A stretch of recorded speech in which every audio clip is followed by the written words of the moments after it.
క్షేమంగా దేవుడు నడిపించాడు. ఈరోజు ఆరాధనలో దేవుడు స్తుతించడానికి దేవుడు గణపరచగించిన తరుణాలు బట్టి మనం తెలియజేసుకున్నారండి. పరిశుద్ధ గ్రంథం నుంచి మొదటి దినవృత్తాంతాలు 29:10 దగ్గరగా చదవండి. మొదటి దినవృత్తాంతాలు 29:10 దగ్గరగా చదవండి. రాజైన దావీదు కూడా బహుగా సంతోషపడి సమాజము పూర్ణముగా ఉండగా యెహోవాకు ఇట్లు స్తోత్రములు చెల్లించెను. మాకు తండ్రిగా ఉన్న ఇశ్రాయేలు దేవా యెహోవా, నిరంతరము నీవు స్తోత్రార్హుడవు. మాకు తండ్రిగా ఉన్న ఇశ్రాయేలు దేవా యెహోవా, నిరంతరము నీవు స్తోత్రార్హుడు. మన తండ్రి దేవుడైన యెహోవా, ఇశ్రాయేలీయుల తండ్రి.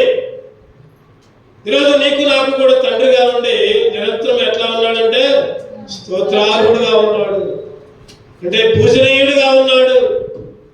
స్తుతించే తండ్రిగా, గణపరిచే తండ్రిగా, గొప్ప చేసే తండ్రిగా ఉన్నాడు. ఈరోజు మనం ఆరాధించాలి. ప్రభా, పరలోకపు తండ్రిగా ఉండి ప్రభా మాకు ఎన్నో మేలు చేశాం. పరలోకపు తండ్రిగా ప్రభా మా జీవితంలో మిమ్మల్ని ప్రభా ఎన్నుకున్నాం. మా జీవితంలో మా పట్ల, మా కుటుంబాల పట్ల ప్రతి విషయాల్లో కూడా నువ్వు తోడుగా ఉండి నడిపించావు. ఈరోజు మనం ఆరాధించే వాళ్ళగా ఉండాలి. మన పరలోకపు తండ్రి మనకేం చేస్తాడు? అసలు పరలోకపు తండ్రి మన జీవితాల్లోకి ఏమి చేశాడు, ఏమేమి చేశాడు? క్లుప్తంగా ఒక 5 విషయాలు మనం ధ్యానం చేసుకుని ఆరాధించుకుందాం. ఎటువంటి తండ్రి అంటే చెప్పండి, ఎటువంటి తండ్రి? మన పరలోకపు తండ్రి. పరలోకపు తండ్రి. అందుకనే ఆయనంట మనమంట జగటగల మంటి అంట. యెషయా 64 ఒక మాట చదువుకొని వాక్య భాగంలోకి వెళ్దాం. యెషయా 64 యెషయా గ్రంథం. ఆయన కొమ్మరై మనమేమో చేతి పనివాడు. ఎన్నో వచ్చిన యెషయా 64:8 యెహోవా, నీవే మాకు తండ్రివి. యెహోవా, నీవే మాకు తండ్రివి. మేము జగటమన్ను, నీవు మాకు కుమ్మరివాడవు. మేమందరము నీ చేతి పని అయి ఉన్నాము. మేమందరము నీ చేతి పని. ఆయనంట మన పరలోకపు తండ్రి. యెహోవా, నీవే మాకు తండ్రివి. ఆయనేమో తండ్రి అయితే మనం ఎవరు చెప్పండి? జగటమన్ను. మనం ఎవరంటే జగటమన్నవి. ఆయన కుమ్మరివాడు, మనమేమో ఆయన చేతి పని. చేతి నిజంగా రాత్రికాల సమయంలో నిరసరిగా 1:30-2 అయింది. ఈ వారం రోజులు బిజీ షెడ్యూల్. దగ్గర చాలా ప్రాంతాల్లో తిరగటం, వాక్యాన్ని అందించడం 2 అయింది. ఈరోజు ఆదివారానికి వాక్యం లేదు. నాకు ఆదివారం వాక్యం చూసుకోవడానికి కూడా సమయం లేదు. ఆ 2ంటికే కూర్చొని ఏం చేయాలంటే దేవుడు నాకు ఈ వాక్యాలు చూపించాడు. నీ చేతి పని అయ్యా మేము కేవలం ఆయన చేతి పని. అందుకే ఆయన మన తండ్రి. ఆరాధన వర్తమానం చూసుకోవాలి. కొద్దిగా నిద్ర వచ్చింది, మళ్ళీ పడుకొని పొద్దున్నే లేచి మళ్ళీ బైబిల్ పట్టుకొని బలవర్తమానం చూసుకోవడానికి దేవుడు పంపించాడు. ఈరోజు ఈ వాక్యాలన్నీ చూసుకోవడం, పంచుకోవడానికి దేవుడు ఇచ్చాడు. ఎందుకంటే ఆయన మన తండ్రి. ఆయన మన కాచి కాపాడేవాడు, భద్రపరిచేవాడు. ఆయన చేతిలో మనం పనులే. చెప్పండి, ఆయన చేతిలో ఎట్ట మలితే అట్ట మళ్ళీ. ఈ మైక్ ఎక్కడ పెట్టుకుంటే అక్కడ పెట్టింది, పెన్ను ఎట్లా రాస్తే అట్లా రాసింది, లేకపోతే ఒక పాత్ర మనం ఎట్లా చేస్తే అట్లా తయారైంది. ఒక నీళ్లు మనం దేంట్లో పోస్తే దానికి మారుతూ ఉంటాయి. కూరలో వేస్తే ఒక మంచి కూర తయారైంది, సాంబార్లో వేస్తే మంచి సాంబార్ తయారైంది, లేకపోతే వేడి చేస్తే వేడి నీళ్ళు అయితే, లేకపోతే చల్ల నీళ్ళు అయితే, ఆ నీళ్ళే కానీ రకరకాలుగా మారుతూ ఉంటాయి. నాకు అనిపించింది, అయ్యా నీ చేతిలో పనులు అయ్యాడు, నువ్వు ఎట్లా మళ్ళీతే అట్లా మలుతో ఈరోజు జగట్టగల. అందుకనే యెషయా అంటున్నాడు, ఏమంటాడంటే నీవు మాకు తండ్రి, మేము జగటమన్ను. జగటమన్ను అంట, మామూలు మంది కాదు. ఏమన్నది? జగటమన్ను. మేము జగటమన్ను, నీవు మాకు కుమ్మరివాడు. మేమందరము నువ్వు నేను మనందరం కూడా ఆయన చేతి పని.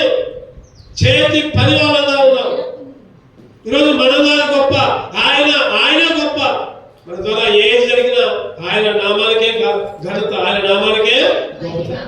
మనం ఏమీ లేదు, మనం నిమిత్త మాత్రం ఆయన ఎట్లా చేస్తే అట్లా తయారవుతాం, ఎట్లా చేస్తే అట్లా. కుమ్మరివాడి దగ్గర ఆ జిగటమని తీసుకుని కొండ అయితే చెప్పండి, చిన్న మూకుడైతే అది పెద్ద పాత్ర కావాలంటే పెద్ద పాత్ర తయారు చేస్తాడు, రకరకాల డిజైన్లు. ఈరోజు నిన్ను కూడా ఆయన పరమ తండ్రిగా ఉండి ఆయన చేతి పనిగా ఉంచి నిన్ను కూడా మార్చుకుంటున్నాడు. ఈరోజు నీ పట్ల నా పట్ల తండ్రిగా ఉండి ఏం చేస్తున్నాడు ఆయన? ఒక 5 విషయాలు మనం ధ్యానం చేద్దాం. ఏ విధంగా ఆయన తండ్రిగా ఉండి మన పట్ల ఏమి చేశాడు?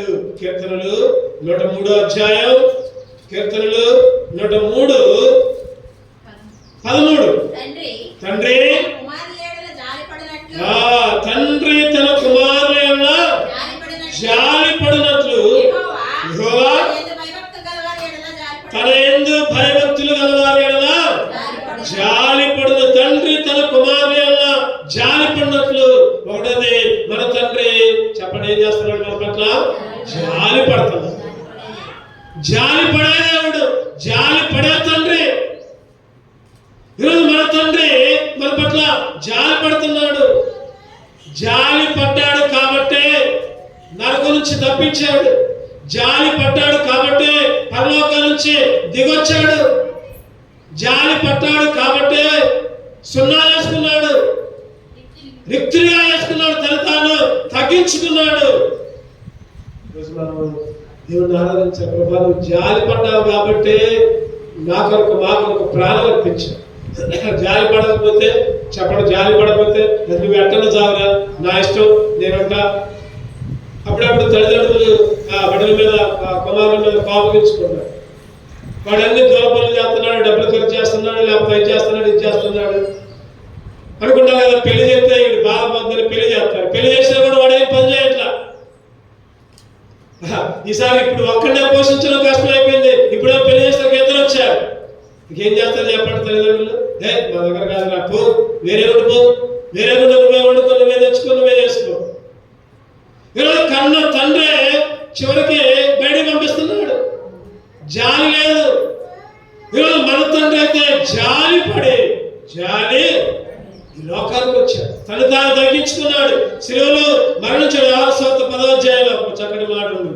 6 స్వార్థ 10:17 వచ్చింది, చదవండి.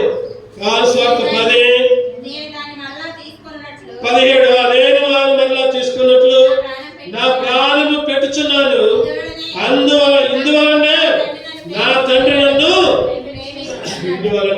నన్ను ప్రాణం పెట్టే ప్రేమ అంటే ఏ ప్రేమ అంటే ప్రాణం పెడుతున్నా, ప్రాణం పెట్టే ప్రేమ. ఆయన జాలి ఎటువంటిదంటే ప్రాణం పెట్టే జాలి.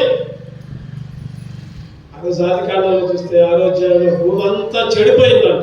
భూమి అంతా ఎట్లా ఉందంటే చెప్పండి, చెడిపోయింది. భూమి అంతా మారిపోయింది, మనుషులందరూ మారిపోయారు, చెడిపోయారు. అక్కడ ఒక మాట ఉంటుంది, ఆది కాండం 6వ అధ్యాయం 12వ వచనం.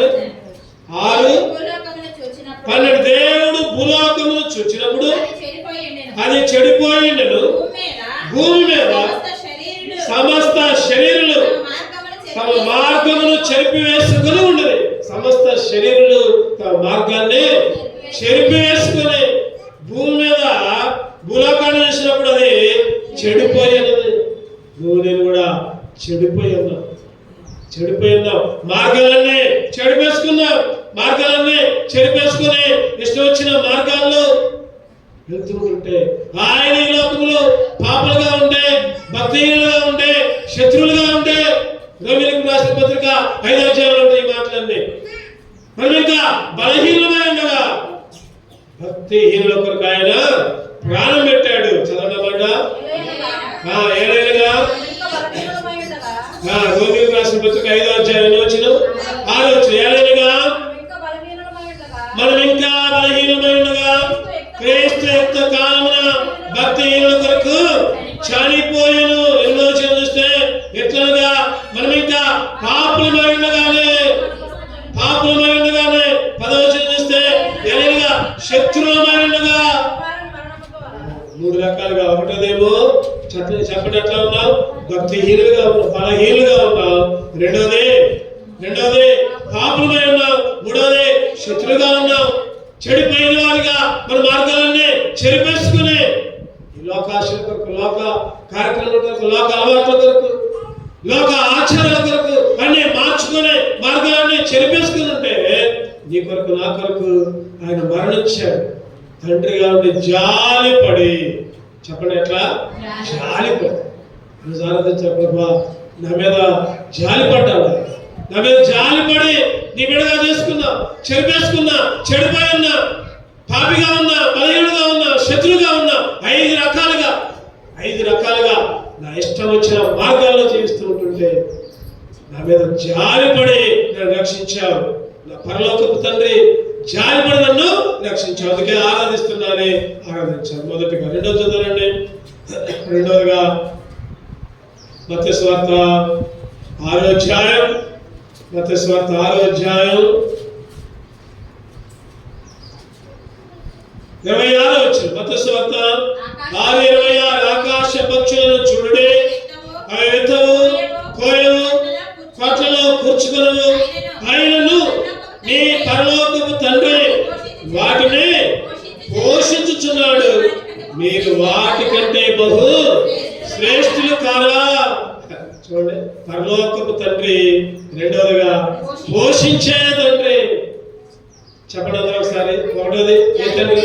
ఒకటోది జాలిపడే తండ్రి, రెండవది పోషించే తండ్రి. మన పరలోకపు తండ్రి పోషించే తండ్రి, ఆయన పోషించేవాడు. ఈరోజు నిన్ను కూడా పోషించే తండ్రిగా ఉన్నాడు. ఆ రోజు ఇశ్రాయేలుని ఎన్ని సంవత్సరాలు పోషించాడు చెప్పండి? 40 సంవత్సరాలు. 40 సంవత్సరాలు పోషించాడు. పిల్లల తల్లుల్ని దగ్గర 30 లక్షల కాల్మలు, 30 లక్షలు 40 లక్షల మంది ఉంటే వారిని పొద్దున, మధ్యాహ్నం, సాయంత్రం వారి బట్టల పాతకం లేదు, చెప్పులు అరిగిపోలా, వారి వస్త్రాలు చినిగిపోలా. ఆ రోజు ఇశ్రాయేలుని పోషించిన దేవుడు, ఇశ్రాయేలుని పోషించిన దేవుడు, మనం అడక్క ముందే అన్ని నెరవేర్చే దేవుడు. అదే 6వ అధ్యాయం 8వ వచనంలో ఉంటుంది. ఒక మాట చదవండి. 6:8 మీరు వారి వలె ఉండకుడి, మీ తండ్రిని అడుగక మునిపే. చెప్పండి, ఏం చేస్తున్నాడంట? అడగక మునిపే అన్ని కూడా ఇస్తున్నాడు. అడగక్కర్లా. మన పిల్లలకి, చిన్నపిల్లలకి అడగక్కర్లా. అన్నం కావాలా, బిస్కెట్ కావాలా, చెట్టు పిల్లలకి అడగక్కర్లా. ఏది ఎప్పుడు అవసరమో, వాళ్ళకి చల్లున్నా, వేడిగా ఉన్నా, జ్వరం వచ్చినా అడగరాళ్ళు, అన్ని కూడా మనమే ఇస్తాం. దేవుడు కూడా అంతే. ఈరోజు నీ పట్ల, నా పట్ల ఏది అక్కరో, ఏది అవసరమో ఆయన పోషించే దేవుడు. ఆ రోజు ఇశ్రాయేలే కాదు, నిన్ను కూడా ఆత్మీయ ఆహారంతో. ఏ ఆహారం చెప్పండి?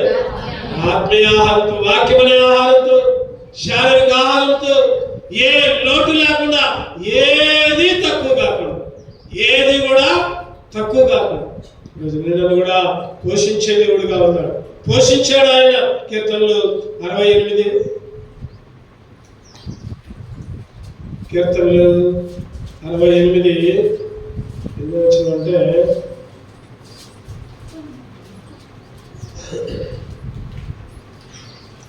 కీర్తనలు 68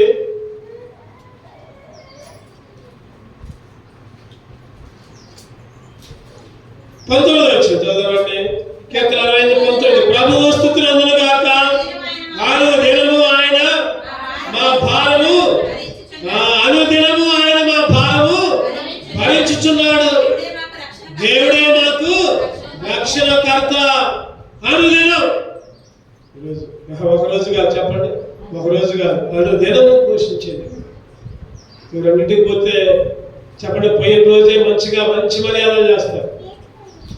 ఒక రోజు ఉంటే, 2 రోజులు ఉంటే, 4 రోజులు ఉంటే, ఒక వారం ఉంటే, ఎప్పుడు పోతాడు బాబు అనుకుంటారు. వచ్చినోడు కలం లేదనుకుంటా ఉంటారు.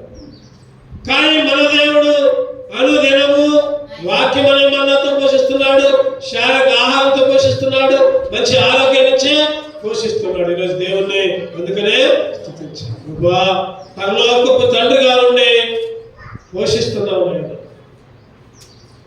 ముఖ్యంగా దేంతో పోషిస్తున్నాడు? ఆయన శరీరముతో, ఆయన రక్తముతో. ఏంటిది ఆహారం? దాని పేరేం పేరు చెప్పండి. దాని పేరేం పేరు?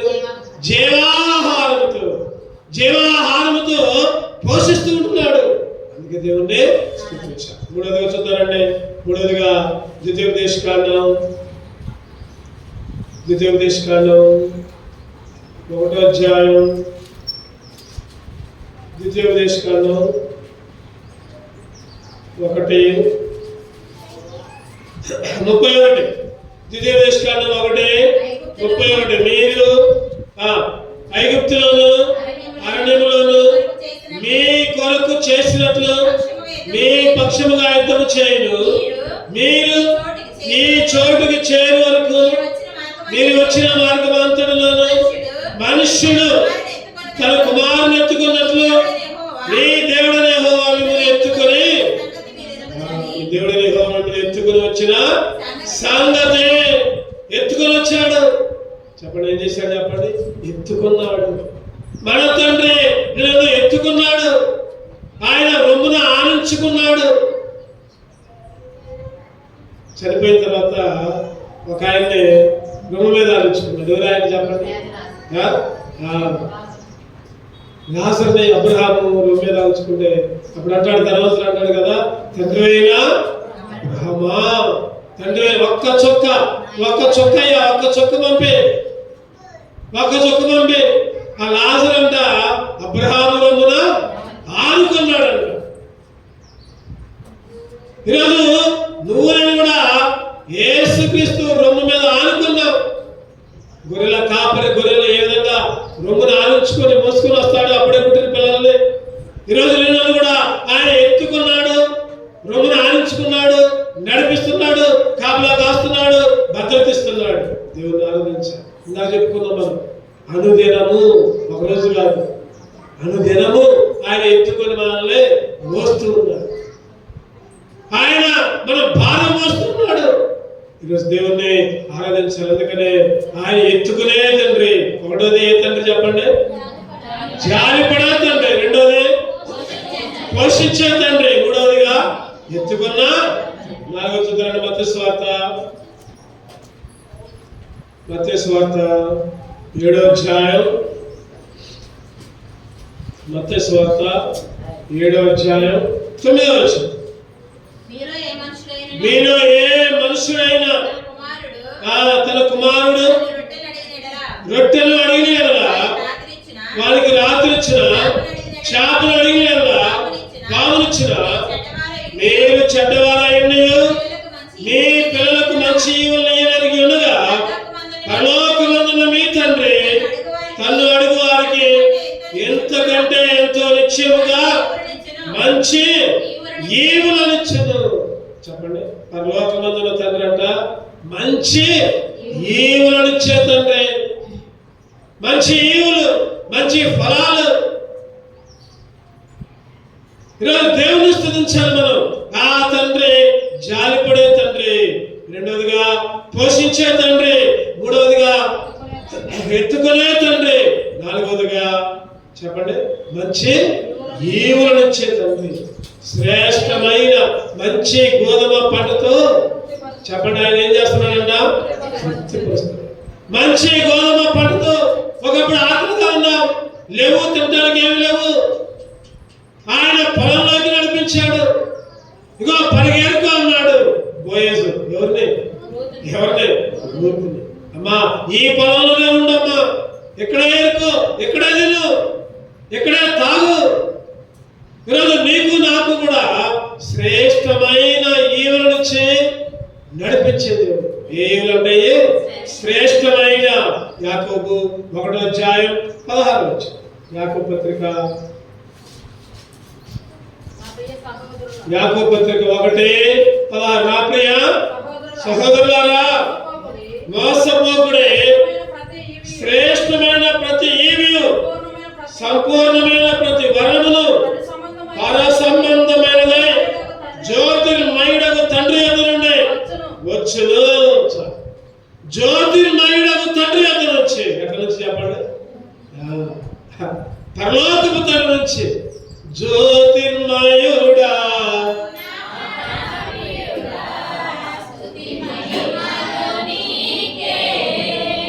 జ్యోతిర్మయుడా నా ప్రాణ ప్రియుడా స్తుతి మహిమయు నీకే. ఆయన జ్యోతిర్మయుడుగా మంచి శ్రేష్టమైన ప్రతి ఈవి, చెప్పండి, ప్రతి ఈవి ఎటువంటిదంటే అది మామూలుగా మీలో ఎంత చెడ్డవాడై ఉన్నా కూడా, ఎంత దొంగడై ఉన్నా, ఎంత హంతకుడై ఉన్నా, ఎంత పాపైనా, ఎంత దుర్మార్గుడైనా వాళ్ళ కొడుక్కి రొట్టె అడిగితే పామిస్తాడా? ఇస్తాడా? ఇయ్యడు కదా. మరి నేను ప్రతి శ్రేష్టమైన ఈవితో, ఈరోజు ప్రతి శ్రేష్టమైన ఈవి ఇంకా ఏముందంటే సంపూర్ణమైన ప్రతి వరం, సంపూర్ణమైన ప్రతి వరం, పరసంబంధమైన ఆహారం, పరసంబంధమైన ఆశీర్వాదం, పరసంబంధమైన దీవెనలు. ఈ రోజు ఎట్లా ఉందంటే కొంతమంది అంటున్నారు మాకు ఇప్పుడే స్వస్థత కావాలి, రోగం వచ్చింది, మందిరానికి వచ్చిన ఒక నెల వచ్చిన లేదా ఒక 2 నెలలు వచ్చిన, ఇప్పటికిప్పుడే స్వస్థత, ఇప్పటికిప్పుడే బాగాలు మేము. అంతే. ఈరోజు చాలా మంది లోక సంబంధమైన ఆరోగ్యాలు, లోక సంబంధమైన ఆకళ్ళు, లేదా ఈ డబ్బులు ఇవన్నీ చూస్తున్నారు, పర సంబంధమైన వాటిని అసలు చూడలేదు. ఒక ఆయన వచ్చాడు ప్రార్థన చేయమని వచ్చాడు. అన్నా మా అబ్బాయి రేపు ఇంటర్వ్యూకి పోతుండన్నా, మా అబ్బాయికి ఉద్యోగం వచ్చినట్టు ప్రార్థన చేయాలన్నా. మీ అబ్బాయి చర్చికి పోయినా అని అడిగితే అన్న మా అబ్బాయి చర్చికి అసలు పోవడం, చర్చికి అంటే అస్సలు పోవడం. మరి నువ్వు చర్చికి వద్దా అన్న? నేను నెలకొక ఆదివారం చర్చికి వస్తా అన్న. ఆయనంట నెలకొక ఆదివారం చర్చికి వస్తాడంట. వాళ్ళ అబ్బాయి అంట అసలు ప్రార్థనకే పోడంట. కానీ ఏం కావాలంట? ఉద్యోగం కావాలంట. నేనన్నా ఇట్లా వచ్చి అడిగితే దేవుడు అస్సలు ఇయ్యడు. ముందు నువ్వు ఈ ఉద్యోగాలు లేకపోతే ఈ ఆరోగ్యాలు ఇవన్నీ పక్కన పెట్టు. ముందు నిజంగా హృదయపూర్వకంగా దేవుని మందిరంలోకి రా, మందిరంలో దేవుని స్తుతించు, దేవుని గణపరచు, యేసు ప్రభు అని నీ నోటితో ఒప్పుకో. ముందు రక్షణ పొందు, బాప్తిసం తీసుకో. తర్వాత ఇప్పటికిప్పుడే నాకు ఉద్యోగం కావాలి, నాకు అది కావాలి, నాకు ఇది కావాలి, నేను మందిరంలోకి వస్తానంటే కుదరదు. చెప్పా, నీ ఇష్టమైతే ముందు, లేకపోతే లోకంలో ఉంది.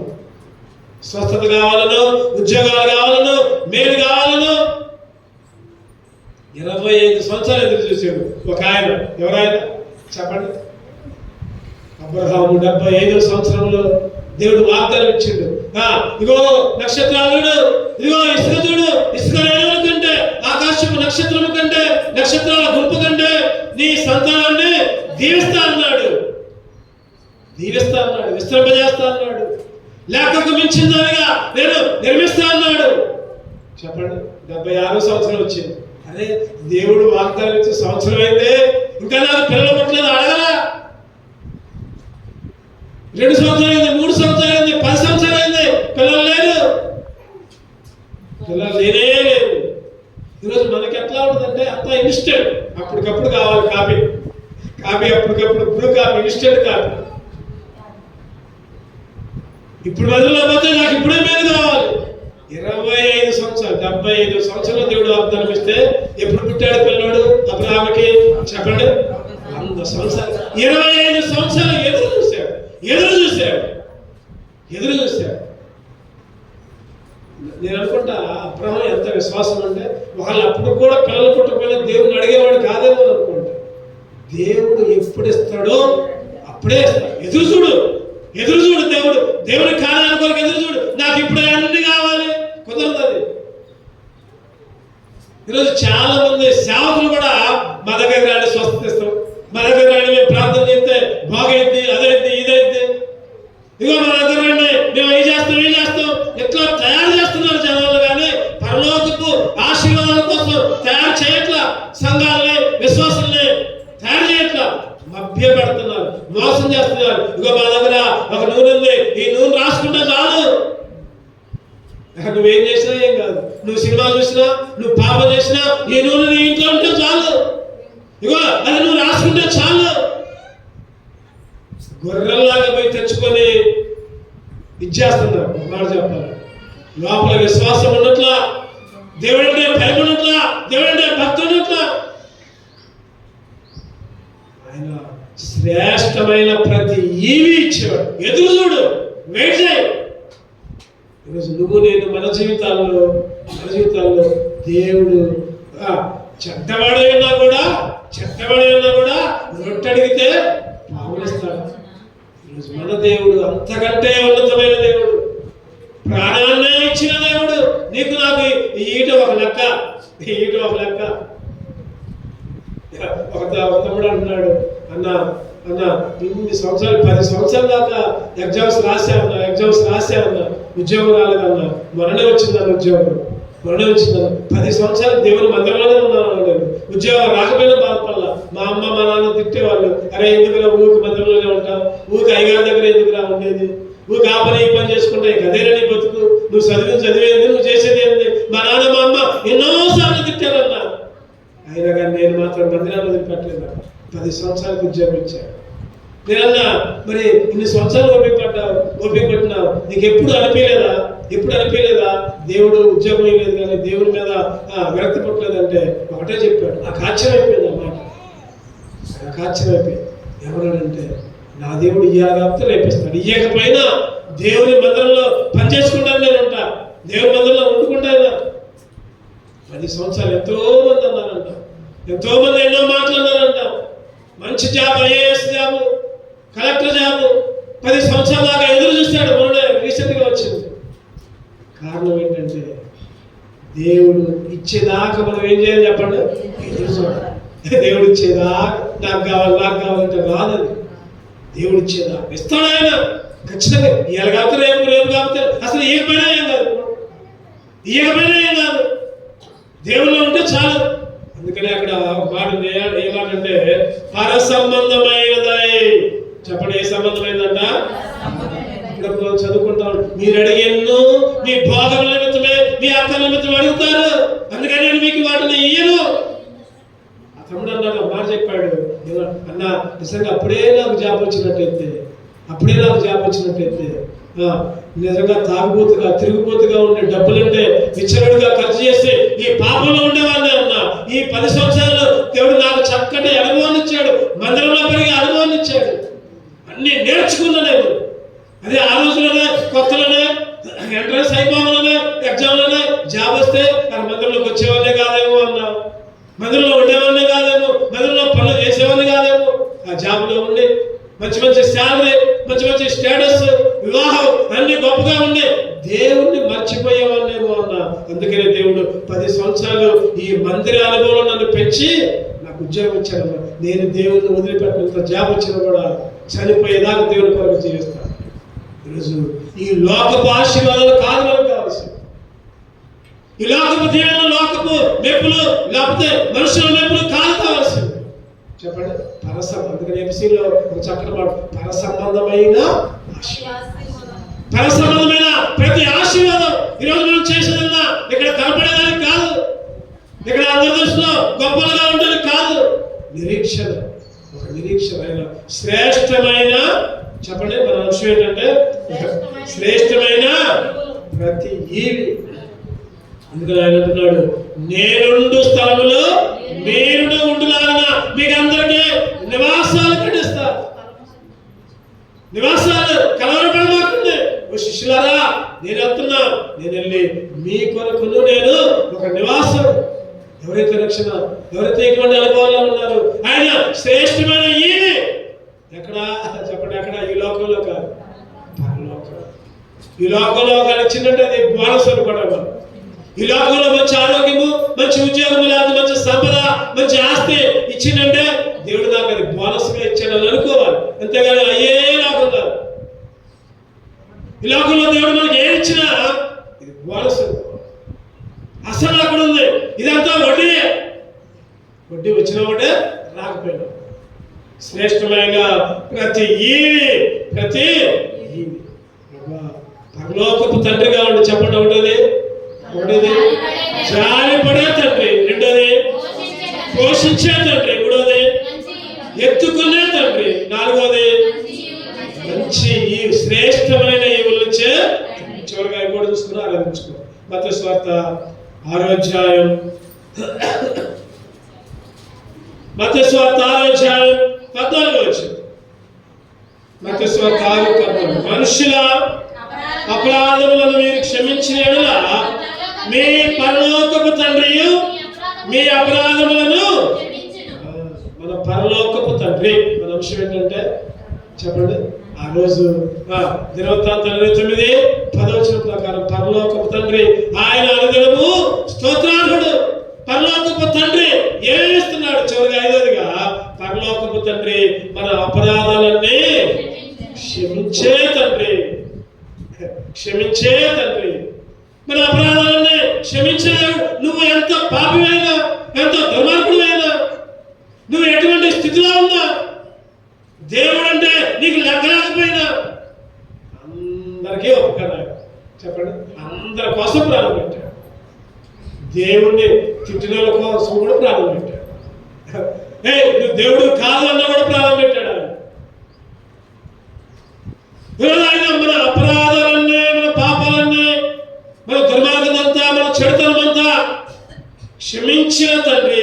తండ్రి ఆయన అందుకనే ఆయనలో ఉంటే క్షమించాడు కాబట్టి ఒక మాట అంటాడు. రోమీయులకు రాసిన పత్రిక 8:1 కాబట్టి క్రీస్తు యేసునందున్న వారికి ఏ శిక్ష లేదు.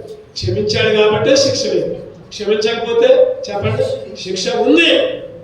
క్షమించకపోతే శిక్ష ఉంది. క్షమించాడు కాబట్టి ఏ శిక్ష లేదు. దొంగతనం చేసేవాడు, దొంగతనం చేస్తాడు, పోలీసులు చేసిపోయి ఏం చేస్తారు చెప్పండి? జైల్లో పెడతారు. తప్పు చేశాడు కాబట్టి శిక్ష. హత్య చేస్తే ఉరికమ్మ, ఉరేయాల్సిందే శిక్ష. క్షమిస్తే శిక్ష లేదు, జైలు లేదు, ఉరి లేదు. ఆ రోజు పరలోకపు తండ్రి ఆ శిలువలో దొంగ చెప్పండి ఎన్ని పాపాలు చేశాడు. అడిపాపక దొంగన్నాడు, విడిపాపక దొంగ. భగవానుడు నువ్వు దేవుడు కదా, నువ్వు రక్షించుకో, మమ్మల్ని కూడా రక్షించరాదు, నువ్వు దేవుడు అంటున్నావు. ఇంకో దొంగ ఏమన్నాడు చెప్పండి? అరే మనమంటే దొంగలు, మనమంటే వ్యభిచారులు, మనమంటే పాపులు, మనకి శిక్ష కరెక్టే. దొంగతనం చేసింది కాబట్టి శిక్ష. ఈయన ఏ తప్పు చేయలేదు, అయినా కానీ మనందరి కొరకు ప్రాణం పెట్టాడు. తనమాకురా అని మళ్ళీ ఏమడుతున్నాయా? తండ్రి నీ రాజ్యంలో వచ్చినప్పుడు నన్ను అప్పటికప్పుడే పాపాలన్నీ క్షమించాడు. నేడు నీవు నాతో కూడా పరదేశంలో ఉంటావు. అప్పుడప్పుడు కొంతమంది వితండవాదం చేస్తారు. నేను బాప్తిస్మం తీసుకోకపోయినా పరలోకం పోతాం. ఎందుకు? ఆ దొంగోడు పోలా పరలోకానికి, మేము కూడా పోతాం. ఆ దొంగోడికి అవకాశం లేదు బాప్తిస్మం తీసుకోవడానికి. ఉందా చెప్పండి? ఉందా? ఆ దొంగోడికి అవకాశం లేదు. అప్పటికప్పుడు అయ్యా నన్ను క్షమించయ్యా, నేను బాప్తిస్మం తీసుకుని వచ్చేదా కాదు అంటే లేదా అక్కడ అవకాశం. ఇక చచ్చిపోతున్నాడు. ఒకసారి అటువంటి పరిస్థితుల్లో బాప్తిస్మం తీసుకోపోయినా పర్వాలేదు. చనిపోయే పరిస్థితుల్లో అప్పుడప్పుడు కొన్నిసార్లు కొంతమందికి చనిపోయిన తర్వాత ప్రార్థన చేస్తా ఉంటాం. ఏమో చివరి క్షణంలో వాళ్ళు మారుమనసు పొందాడు, చివరి క్షణంలో తప్పులొప్పుకొని అయ్యా నన్ను రాజ్యంలో చేర్చుకోయా అని అడిగాడేమో, మాట రాకపోయినా ఏమో చెప్పలేవు. నువ్వు నరకానికే పోతావని అనకూడదు దేవుడు. ఏమో చనిపోయే ముందు ఆ దొంగలాగా పాప క్షమాపణ చేసుకుని. అందుకనే చివరిలో కొంతమంది హిందువుల ఆచారం ఉంటుంది. ఏంటంటే ఆచారం, అరే చచ్చిపోయేటప్పుడు నీళ్లు పోసి ఏదో మాట అందరా అంటారు. అది పరలోక ఆత్మీయంగా వచ్చిన మాట. అయ్యా క్షమాపణ అడిగాయా, చివరిలో తప్పులను ఒప్పుకాయా, మంచి మీద ఉన్న ఒకే మాట చెబుతాం. హాస్పిటల్కి పోయాము, హాస్పిటల్ పోతే చనిపోయే స్థితి, 2 రోజుల కంటే ఎక్కువ బతకడన్నా. అటువంటి పరిస్థితుల్లో ఒకే మాట చెప్పాడు. ఈ చివరి 2 రోజుల కంటే నువ్వు ఎక్కువ బతకమంటారు. ఇంకో నువ్వు బాప్తిస్మం తీసుకోవాలి. ఇప్పుడు దాకా నువ్వు రక్షణ మందిరానికి రాలా, అయినా కానీ పర్వాలా. ఇగో ఈ 2 రోజులు ఒకటే మాట, దేవాలయాన్ని క్షమించి నీ రాజ్యంలో తెచ్చుకో, పాపిని దుర్మార్గుని నన్ను క్షమించు, నీ రాజ్యంలో చేర్చుకో అని అడుగు. 2 రోజులు అట్లే అడిగాడు, అట్లే చనిపోయాడు. దేవుడు ఖచ్చితంగా పరలోక రాజ్యంలో చేర్చుకో. అంతేగాని నేను చచ్చిపోయేటప్పుడు నేను అడుగుతాను దేవుని అంటే ఏమో సాగట్టు వచ్చింది మనకేం తెలుసు. కొంతమంది దొంగడు అడగలా, నేను కూడా చచ్చిపోయే ముందు అడుగుతా. కుదరదట. నీకు తెలిసి ఉన్నప్పుడు రక్షణ బంధు మారవలసిన బాగు చేసుకుంది. ఆ పరలోకపు తండ్రి నీ పాపాలన్నీ చెప్పండి ఏం చేస్తానంట? తూర్పు నుంచి తూర్పుకి పడమటకి ఎంత దూరము నీ పాపాలను ఎంత దూరపరిచా. నీ పాపాలని కనపడకుండా నీ వీపు వైపుకి వెనక్కి దేవుడంటే మన పాపాలను చూడకుండా పాపాలని వీపు వెనక్కేసుకున్నాడు. ఈరోజు ఆయన క్షమించే తండ్రిగా ఆయన ఈ లోకంలోకి వచ్చిందే క్షమించడానికి. ఆయన ఈ లోకంలోకి ప్రాణాన్ని పెట్టిందే క్షమించాడు కాబట్టి ఇగో మిమ్మల్ని క్షమిస్తున్నా, నా రక్తంలో మీ పాపాలు కడుక్కోండి. 1 యోహాను 3వ అధ్యాయం 16వ వచనం చూస్తే 1 యోహాను 3వ అధ్యాయం 16వ వచనం ఆయన మన నిమిత్తము తన ప్రాణం పెట్టిన కనుక దీని వలన ఆయన ప్రేమ ఎట్టుదని తెలుసుకొనుచున్నాము. ఆయన నీ కొరకు నా కొరకు ప్రాణం పెట్టాడు. ఆయన క్షమాపణలోనే ప్రాణం పెట్టిన విషయం అర్థమవుతుంది. ప్రాణం పెట్టే అంతగా క్షమించాడు. అది గొప్పగా. ఈరోజు నిన్ను రక్షించడానికి ఎవరో కూడా ప్రాణం పెట్టలా, నిన్ను క్షమించడానికి ప్రాణం పెట్టలా. కానీ ఆయనైతే ప్రాణం పెట్టాడు. ప్రేమ ఎట్టిదని తెలుసుకో. ఎప్పటికైనా ఆయన ప్రేమ. ఇప్పుడు దాకా నువ్వు ఎట్లా ఉన్నావు అది నీ ఇష్టం. ఇక నుంచి అయినా ఎన్ని ప్రమాదాలు, ఎన్ని అనారోగ్యాలు, ఎన్ని యాక్సిడెంట్లు, ఎన్ని ప్రమాదాలు, ఎన్ని బలహీనతలు, ఎన్ని శారీరక ఇబ్బందులు, నిజంగా ఆయన ఇప్పుడు దాకా సజీవంగా ఉంచాడు. కారణం ఏంటంటే ఇంకా తెలుసుకుంటాడు, ఇంకా మార్తేలో ఉన్నది. నువ్వు బాప్తిసం తీసుకున్నా, ఇంకా లోకంలో ఉన్నా, నేను రక్షణ పొందాలని గుడికి పోతున్నా, లేకపోతే నేను అది చేస్తున్నా అవన్నీ కాదు. నీ పూర్ణ హృదయంతో, నీ పూర్ణ ఆత్మతో, పూర్ణ మనసుతో నీ దేవుడనే యెహోవాకి పూజించు, పూజ చేయి, నమస్కరించు. రక్షణ పొందితే చాలా సంతోషం. రక్షణ పొందకపోతే, బాప్తిసం తీసుకోకపోతే ఆయన నీ పాపాన్ని కూడా క్షమించాడు. సిద్ధపడి బాప్తిస్తాడు. ఆయన క్షమించే తండ్రి. అందుకనే లోకసువార్త 23వ అధ్యాయంలో ఆయన ప్రాణం పెట్టాడు, కేక వేశాడు, ప్రాణం విడిచాడు.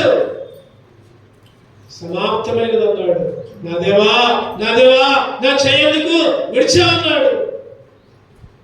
ఆయన గొప్ప కేకతో ప్రాణం విడిచాడు. ఆ కేకలోనే క్షమాపణ ఉంది, ఆ కేకలోనే జాలి ఉంది, ఆ కేకలోనే ప్రేమ ఉంది, ఆ కేకలోనే నేను పరలోకానికి తీసుకొని పోయే శక్తి ఉంది. ఈరోజు ఐదంతలుగా మళ్ళీ ఒకసారి చదువుకుందాం. 1 దినవృత్తాంతాలు 29:10 మన ప్రారంభ వాక్యం, మన మూలాంశం. అందరం కలిసి చదువుకుందాం. 1 దినవృత్తాంతాలు 29:10. రాజైన దావీదు కూడా 359వ పేజీ తీయండి అందరూ. రాజైన దావీదు కూడా బహుగా సంతోషపడి సమాజం పూర్ణముగా ఉండగా యెహోవాకి ఇట్లు స్తోత్రము చెల్లించెను. మాకు తండ్రి అయిన ఇశ్రాయేలు దేవా యెహోవా, నిరంతరము నీవు. ఈరోజు దావీదే స్తుతించాడు. ఈరోజు నువ్వు నేను కూడా మాకు తండ్రిగా ఉన్నా. చెప్పండి ఒకటోది పరమ తండ్రిగా ఉన్నావు, జాలి పడ్డ తండ్రి. రెండవది పోషించే తండ్రి. మూడవది ఎత్తుకునే తండ్రి. నాలుగవది శ్రేష్టమైన ఈవులను ఇచ్చే తండ్రి. ఐదవదిగా క్షమించే తండ్రి. నిన్ను కూడా ఈరోజు దావీదే కాదయ్యా, నేను కూడా నిరంతరము నేను స్తుతిస్తున్నానని ఆరాధించే వాళ్ళగా ఉందాం. అటువంటి ఆరాధన చేసే దేవుడు వాళ్ళని సిద్ధపరచును గాక. 2 నిలబడదాం.